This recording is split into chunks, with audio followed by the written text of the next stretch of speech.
Olá, pessoal, tudo bem com vocês? Sou o Vitor Barbosa, cofundador da Fincat, e estamos aqui com mais um episódio do nosso bate-papo com Fintechs. Mais de 120, quase 130 vídeos com especialistas para trabalhar esse ponto que une finanças, tecnologia e inovação. E hoje a gente tem um convidado que chegou na trinca, né, na terceira edição, para lá de especial. Os dois vídeos anteriores, inclusive, muito bem vistos no nosso canal, bem avaliados, porque é um assunto também que é super pertinente da gente falar, né? Toda inovação tem também as preocupações relacionadas à segurança, fraudes, golpes. Então, muitas soluções acabam aparecendo justamente para trabalhar melhor nesse aspecto. E eu tô aqui hoje, então, com o Henrique Costa, terceiro episódio com ele. Os episódios anteriores, inclusive, vou deixar no card aqui em cima para quem ainda não assistiu poder acompanhar. Ele que é o sócio fundador da HA Tecno, um grande especialista também nessa parte de biometria. Tem também uma coluna lá no nosso blog com conteúdos para lá de especiais. Sei que muita gente já assistiu os episódios anteriores, mas como estamos aqui falando no YouTube, no Spotify, às vezes é a primeira vez que alguém está vendo. Então, Henrique, além de dar as boas-vindas, queria fazer aquele elevator pitch, né, com você, para rapidamente você comentar um pouquinho sobre a HA Tecno, e aí, na sequência, a gente entra no assunto especial que a gente preparou para o pessoal de casa. Então, seja muito bem-vindo e fique à vontade. Obrigado, Vitor. É uma satisfação estar aqui com você outra vez. Falando um pouquinho sobre a HA Tecno, a gente é uma startup na área de biometria que tenta fazer uma biometria um pouquinho diferente. Hoje, no meio digital, a gente tem uma solução que você integra no seu aplicativo e que basicamente funciona da seguinte forma: você aponta o smartphone, a câmera para o dedo, ele captura a tua imagem, faz a tua autenticação, você encosta o dedo na câmera, através de um vídeo de 10 segundos, ele calcula teu batimento cardíaco. Ele acende o flash, teu dedo fica vermelhinho, e essa oscilação do vermelho serve para detectar o batimento cardíaco. Essa é a nossa prova de vida, uma proposta um pouco diferente. Estamos também agora desenvolvendo um scanner, um hardware, projeto junto com a USP, para fazer uma biometria um pouco mais avançada. Aí para aplicações de biometria de alta segurança, ele escaneia dentro da pele, na derme, a impressão digital, isso quando a epiderme, né, a camada que a gente vê dos dedos, estiver danificada, seja propositalmente, seja por motivos de trabalho, né? Por exemplo, a pessoa que trabalha muito com as mãos, né, cirurgiões, agricultores, pessoal da construção civil, consegue escanear a impressão digital com esse scanner aí, com a tecnologia tomográfica ótima. Muito bom, Henrique. Obrigado aí pela o breve resumo, né, sobre a HA Tecno. E aí a gente sempre prepara um assunto especial para a nossa gravação, e o de hoje é um que foi tema de um conteúdo seu no blog e também na newsletter, que é a fricção digital. Então, a gente vai tentar pautar um pouquinho, trazer para o pessoal de casa, para as fintechs, para as startups, um pouco mais sobre esse assunto. Então, antes de mais nada, eu queria que você explicasse um pouquinho como que a gente pode definir essa questão da fricção digital, para daí a gente comentar também a solução relacionada a isso. Perfeito, Vitor. Então, hoje eu vou falar um pouquinho da fricção digital devido à biometria. Há uns dias atrás, eu fui visitar um cliente, aí em São Paulo, inclusive, e esse cliente me mencionou uma estatística interna deles que me deixou curioso. E falou o seguinte, olha, para as pessoas que tentam fazer a autenticação biométrica, quando elas tentam 3 vezes, normalmente metade, 50% dos usuários desistem da transação. Falei, nossa, que número elevado, né? Muita coisa. Aí eu fui atrás desses números e descobri que 38% dos usuários desistem de uma transação após 2 tentativas de autenticação biométrica.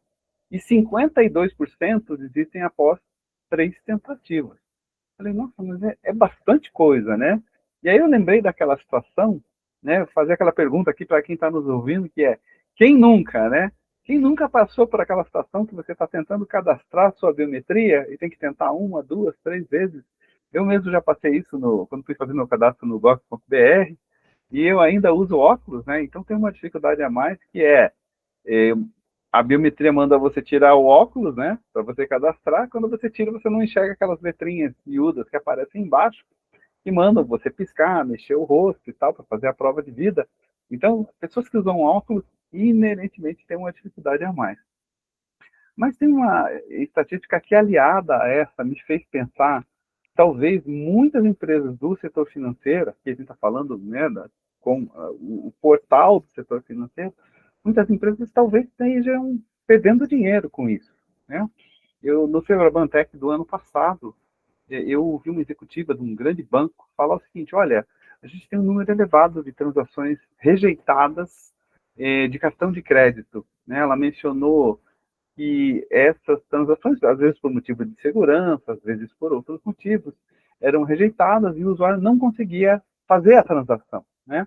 E na palestra dela, ela mencionou um número da ordem de 200 milhões por ano de transações de cartão de crédito não realizadas por rejeição. Eu penso assim, puxa, quanto disso é devido à autenticação biométrica mal sucedida, né? Me parece um número muito elevado. E ela falou outro número ainda, que aliado a esse me deixou mais curioso ainda, que é 60% dessas, em torno de 60% dessas transações vão para o competidor. Se a pessoa não conseguindo fazer com a empresa A, ela vai para a empresa B tentar fazer a transação do cartão e ver se funciona. Então, são números assim que, se você começar a fazer conta, número de transações, ticket médio da transação, eu posso apostar que para praticamente todas as empresas vai dar um número relevante. Então, eu assim, quis trazer essa preocupação aqui, porque é importante, né? É dinheiro na mesa. Sem dúvidas é importante, eu acho que até não só com a biometria, mas tem vários aspectos que a gente vê que muitas vezes o consumidor ele acaba desistindo de uma compra, né? O pessoal dos e-commerces, do marketing digital, muitas vezes falam, não passou a transação, carrinho abandonado, a pessoa desiste. Então é muito importante olhar essa jornada do consumidor e colocando também esse aspecto que talvez pouca gente fala, acho que você é um dos poucos especialistas que está trazendo essa questão da biometria. Hoje de manhã, inclusive, eu passei por algo relativamente parecido. Na minha casa tem uma prestadora de serviços que ela só recebe em dinheiro, né? Aí fui lá no caixa eletrônico fazer o saque, e aí utiliza daquela tecnologia que lê a palma da mão, né? Tentei uma vez, nada. Tentei outra vez, nada. Na terceira, eu falei, deixa quieto, qualquer hora eu tento de novo. Então, eu sou mais uma dessas pessoas nesses números que muitas vezes por uma falha tecnológica ou de uma forma de biometria não tão interessante, a gente acaba falando de, como você trouxe muito bem, números gigantescos que acabam ficando de lado, né? E pegando um gancho no que você falou, quais você vê que são as principais causas que acabam gerando essas falhas todas? Legal. Eu estudei um pouquinho o assunto e varia um pouco de biometria para biometria. Mas, assim, as causas gerais, né, que são comuns a praticamente todas as biometrias, muitas têm a ver com o ambiente, né? Por exemplo, ambiente mais iluminado, menos iluminado, iluminado demais, às vezes, escuro demais em outros momentos. Por exemplo, você está na rua, embaixo do sol, né? Ou você está em algum lugar escuro. Esse é um fator muito comum naquelas biometrias que dependem de imagem, mas não é o único fator. Varia um pouco de modalidade para modalidade. Por exemplo, no caso da biometria por íris, né? Aquela que você escaneia lá o fundo do olho, né? Existem problemas relacionados ao olho estar muito seco, a pessoa está com algum problema de saúde, pessoas usando lente de contato, às vezes a lente de contato pode atrapalhar um pouco. Outra questão, reflexos, né? Por exemplo, está usando óculos, poeira. Os sensores de íris têm dificuldade em capturar imagens em movimento, se a pessoa movimentar muito o rosto, provavelmente vai ter um problema. No caso de biometria com voz, né, que é um pouco menos conhecida, mas está sendo cada vez mais popular, rouquidão, resfriados, o envelhecimento da voz. Depois eu gostaria de falar em particular sobre o idoso, que é um segmento que me preocupa muito. E o ambiente, né? Se o ambiente está muito ruidoso, o microfone provavelmente vai captar os ruídos e isso vai interferir na leitura, né? Além de eco também, e microfones de baixa qualidade. Às vezes você está com um aparelho que tem um microfone que não é muito bom, podem comprometer a confiabilidade da leitura. No caso do facial, né, a gente já sabe, tem vários efeitos, por exemplo, alterações no rosto, né? Por exemplo, barba, máscara, maquiagem. Mais recentemente a gente tem os procedimentos estéticos, né? O pessoal coloca botox e isso muda os traços do rosto, muda aquelas características que a biometria facial usa. Uso de óculos, máscaras, fatores, né? Como eu falei, de iluminação, reflexos, fundos muito confusos. Isso foi uma coisa que a gente percebeu quando começou o trabalho com impressão digital, né, leitura através da câmera do celular, né, tem pessoas que punham na frente da televisão, né? E o que acontece? A câmera, quando você coloca num fundo muito complexo, né, tem televisão, ou tem uma imagem muito colorida, muito detalhada, ela tende a focar no fundo, e não no lugar que você quer que ela foque, rosto, por exemplo, né? Então, esse é um outro fator que atua. A câmeras de baixa qualidade, a qualidade da câmera afeta a imagem e, consequentemente, a biometria. E, às vezes, tem fatores do próprio usuário, de usabilidade, né? O usuário não olha diretamente para a câmera, não se sente confortável em fazer escaneamento dentro do ônibus ou no ambiente público. Então, varia um pouco de biometria para biometria, mas são essas as causas aí. Mas, assim, tem o que fazer, né? Se você me permitir, depois eu falo um pouco sobre isso. E tem uma faixa da população, que é o idoso, que tem uma dificuldade maior, né? Com certeza a gente vai falar um pouquinho, né, o que fazer para minimizar, mas eu queria pegar justamente esse gancho no idoso, né? Acho que é legal, todas as conversas que a gente teve aqui com você, você trouxe esse ponto que é muito, muito pertinente por N motivos, né? Primeiro, a gente quer uma inclusão de todos, e segundo, a gente está falando não só Brasil, mas em nível mundo, envelhecimento da população, né? Então, a gente precisa buscar essas formas de maior acessibilidade e inclusão. Nesse caso, então, eu queria que você explorasse um pouquinho mais essa questão dos idosos. Legal. Então, eu fui pesquisar um pouquinho sobre o problema do idoso. Eu penso muito no idoso, e um dos motivos é que a gente está tentando levar nossa solução de biometria para o setor previdenciário, né, para os aposentados, que tem que fazer a prova de vida todo ano. Né? Então, a gente pensa assim, puxa, eu vou tratar com usuários idosos, eu tenho que entender um pouco mais como é que são os problemas que eles enfrentam, né? Mas você trouxe uma coisa muito importante. A faixa de 65 anos para cima é a faixa que mais cresce na população. Entre 2010 e 2022, ela cresceu 57,4%. Hoje, os idosos representam praticamente 11% da população do Brasil. Então, assim, é muita gente. Né? Muita gente sofrendo esse tipo de problemas, né? Fricção. Muita gente que são pessoas que podem trazer oportunidades para as empresas, né? Os idosos aí da classe média já estão com a vida resolvida, têm condições de, né, de expender um pouco mais em algumas situações, né? E os idosos têm problemas assim muito fáceis da gente detectar, né? A maioria dos idosos usa óculos, né? Então, assim, esse problema que eu mencionei, a maioria dos idosos enfrenta. Mudanças no rosto, né? Dependendo da idade, a pessoa começa a ter mudanças mais, questão de cabelo, questão de rugas. Outra questão é que eu li um relatório sobre isso. O idoso tem uma perda cognitiva progressiva com a idade. Todo mundo vai ter, nós todos vamos ter. Mas o que significa isso? Significa que ele vai ter uma dificuldade a mais.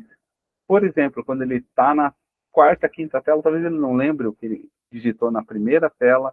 Talvez ele tenha dificuldade em fazer movimentos complexos ou entender instruções complexas, além da familiaridade com tecnologia. Então, eu não tenho ouvido muita gente falar sobre isso e não entendo por quê. Porque interesse comercial, acho que é meio óbvio, né? Puxa, 11% da população é bastante gente.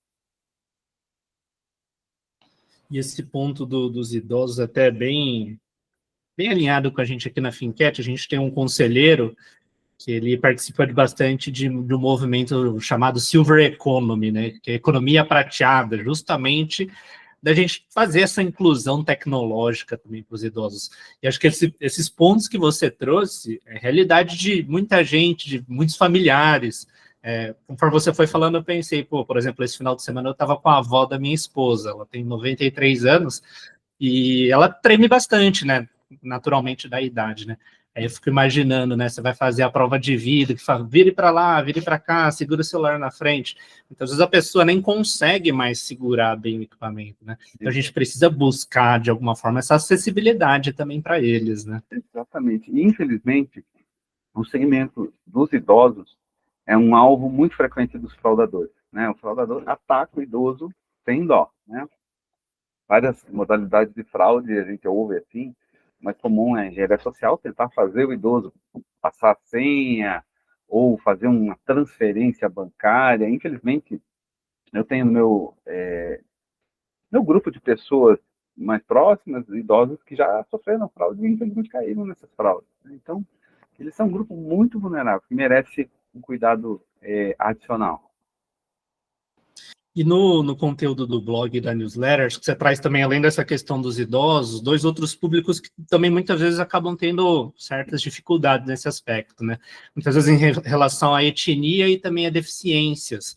Então, já até pegando esse gancho e pensando nas soluções, né? Queria que você comentasse um pouco, tanto a tecnologia quanto principalmente a HTecno pode ajudar a resolver nesse aspecto, inclusive aproveitando da inteligência artificial, né?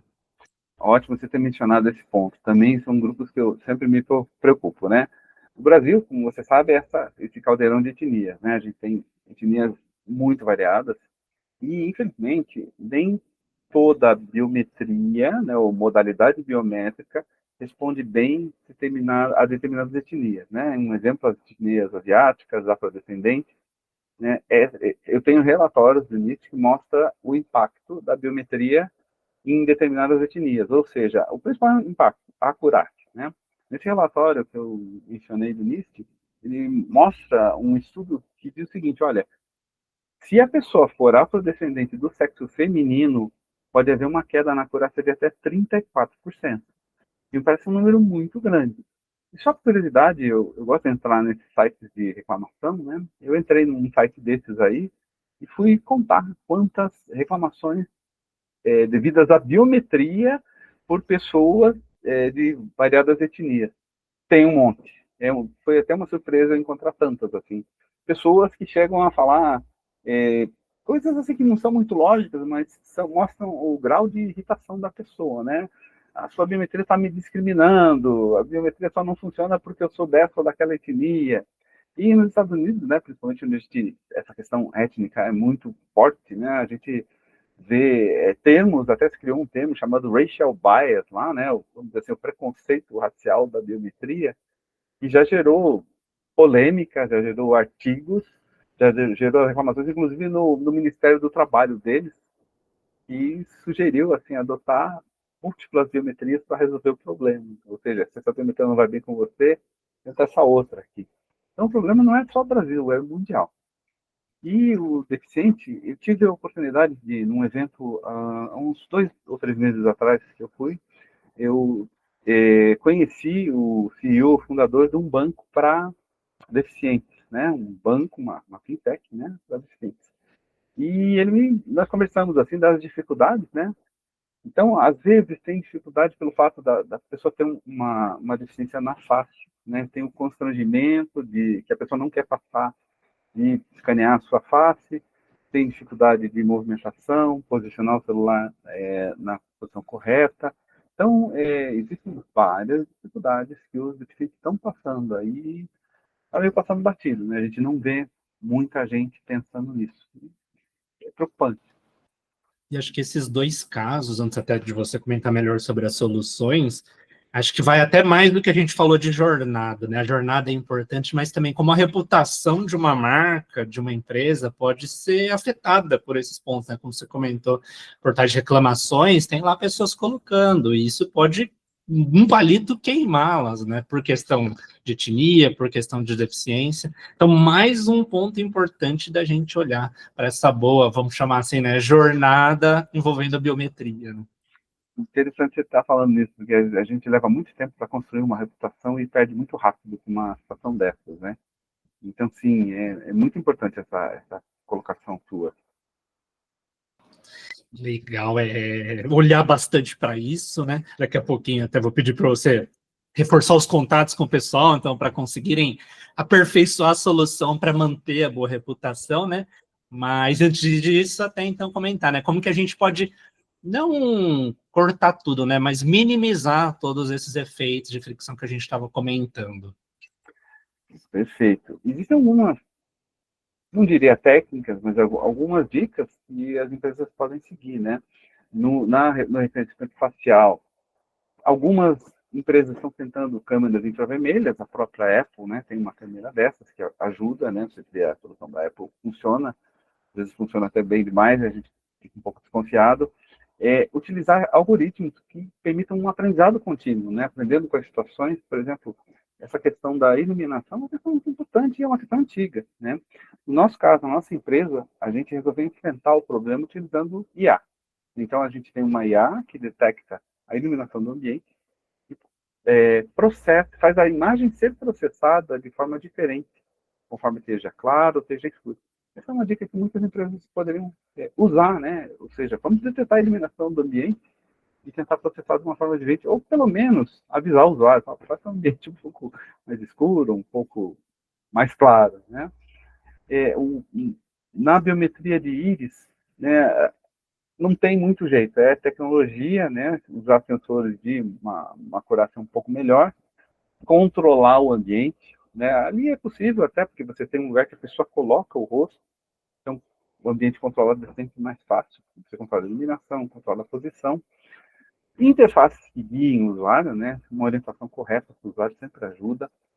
No caso de voz, biometria por voz, microfones com cancelamento de ruído, né, que minimizam o ruído do ambiente. Nem sempre isso é possível, às vezes você usa o que você tem, né? Às vezes você usa o microfone do celular, mas quando for possível é interessante. Algoritmos que normalizem a voz, coloquem a voz dentro de uma faixa de intensidade e, mais uma vez, as instruções do usuário com clareza, né? Em termos de impressão digital, também impressão digital software feita, né? Gosto de impressão digital, mas principalmente os leitores baseados em contato, aqueles que tem que apertar o dedo contra o sensor, né? E nesse caso, o que a gente faz? Vai usar a IA para compensar a iluminação, para medir o foco da fotografia que você está tirando, para fazer isso uma coisa uma tecnologia que a gente desenvolveu. Você mede quando a imagem está bem focada e às vezes até faz a captura automática. O usuário nem precisa apertar o botão. E em alguns casos, né, outros tipos de sensores. A gente via um tempo atrás, no celular, o pessoal usava sensor ultrassônico, acredito que alguns fabricantes ainda usem, acho que o iPhone não usa mais. Limpeza frequente dos sensores, né, porque parece que aquela gordurinha do dedo é o óbvio, mas nem sempre o óbvio, né, as pessoas se tocam. E instruções, né, claras, sempre que possível visuais e interfaces intuitivas, né, isso ajuda bastante. Olha, dicas valiosas e às vezes passam despercebidas, por exemplo, essa da limpeza, mas as pessoas não, é realmente importante. Vira e mexe, inclusive, com as câmeras do celular, você vai tirar foto de alguma coisa, tá lá aquele embaçado, sujo, aí você fala, nossa, faz anos que eu não limpo minha câmera. Exatamente. Às vezes até a capinha, né? A capinha, né, acumula um monte de resíduo, tudo, né, então é importante, né. E aquela parte que todo episódio tem, né, Henrique, o pessoal dá sequência no bate-papo com você, claro, não só sobre o assunto aqui da fricção, mas todos que você sempre trouxe brilhantemente. Os canais, né, vocês que estão com um site novo, mas também acho que legal você deixar o LinkedIn, vira e mexe, você está soltando conteúdos, então sinta-se à vontade para abrir esses meios para o pessoal ter continuidade conversando com você. Beleza, então, pessoal, nosso novo site chama-se biometriadigital.com, tudo junto. No LinkedIn, a nossa empresa está lá como HA Tecno mesmo, né? O meu pessoal, H Costa 4, eu publico, inclusive, uma newsletter toda semana sobre biometria, que chama-se Biometric News. E temos também perfil no Instagram. E uma dica interessante é que no nosso site agora a gente tem um blog específico sobre biometria, né? Que fala dessas coisas, parte das coisas a gente menciona aqui, né? Mas tem conteúdos já de alguns anos já que eu venho postando, então talvez seja interessante. E uma das coisas que a gente tem colocado com certa frequência, né? Até a gente mencionou isso no nosso videocast anterior, é a questão da IA, né? IA também é uma ferramenta importante, não só para fraude, mas também para reduzir fricção, né? Eu já falei algumas coisas aqui, mas assim, você compensar a iluminação, detectar e compensar a iluminação do ambiente, no caso do reconhecimento facial, identificar rostos mesmo com barba, com máscara, né, óculos, no caso da íris, ajustar o contraste, foco, reduzir o impacto da iluminação, no caso da voz, né, usar modelos que IA ou Machine Learning que já filtrem ruídos, extraiam features que sejam mais robustas a ruídos, ou IA para reconhecer o usuário mesmo em ambientes barulhentos, né, para conviver com o problema e não tentar minimizar. E no caso da impressão digital, no caso de falhas de, por exemplo, a pessoa machucou o dedo, existem algoritmos que podem ajudar a reconstruir imagens, partes de imagens que foram perdidas, ou melhorar a qualidade das imagens, compensando desgaste da pele, cortes, etc. Então, é uma importante aliada aí que a gente está usando intensivamente para melhorar a nossa biometria. É o que eu ia falar, né? Cada vez mais utilizando, inclusive aqui na questão da biometria. Todos esses links que o Henrique falou, a gente vai deixar também na descrição do vídeo. Conteúdo super bacana, bacanas, né? Fica legal. Inclusive você, de fintech, relacionado nesse mercado, acompanhar. Afinal de contas, o Henrique é um grande especialista, se não o maior desse meio de biometria. Pouca gente falando. Acho que vale a pena beber direto da fonte aqui. Então, acho que é isso, Henrique. Agradeço mais uma vez. Se quiser deixar uma última consideração aqui para o pessoal, e já antecipo, a gente fica mais uma vez super de portas abertas aqui para aprender um pouquinho mais sobre essas questões envolvendo a biometria. Muito obrigado, Vitor. Eu queria deixar um recado só assim, quem se interessar pelo tema e quiser nos ajudar, né, a medir, a melhorar a sua tecnologia, a gente está assim, super à disposição. A gente tem muito interesse em ver os números, né? Assim, nem sempre são fáceis de medir, né? Qual o percentual das pessoas que abandonam transações por biometria? É um número mágico que é importante a gente saber qual o prejuízo que as empresas estão tomando. Eu não diria prejuízo, mas qual a perda de oportunidade, a perda de receita. Então, estamos à disposição sempre para conversar sobre o tema. O Vitor mencionou anteriormente, nossos contatos aí vão ficar ali no YouTube.